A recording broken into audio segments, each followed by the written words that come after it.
Street celebrations in Tehran as the U.S. and other P5+1 countries hammer out a deal with Iran on its nuclear program. But does that mean the U.S. is going to work with the Iranian leadership on issues such as ISIL and the Syrian civil war? The Iranian foreign minister seemed to indicate perhaps. It shows that in our globalized world, diplomacy has a much better chance of achieving results than coercion and pressure.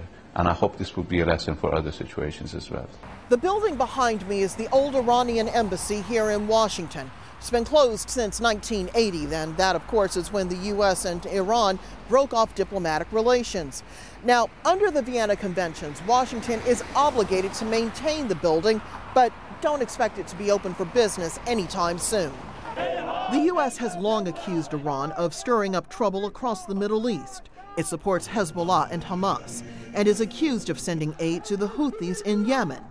But there's now talk that the U.S. might be able to use the moment to help end Syria's civil war. We need to see whether or not the Iranians are willing to play ball to correct this situation.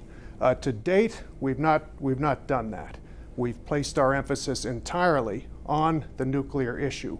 We've set aside all of these other things. Now it's time to pivot, and to pivot very rapidly. And removing Assad could deprive ISIL, a mutual enemy of both Shiite Iran and the U.S., of a recruiting tool.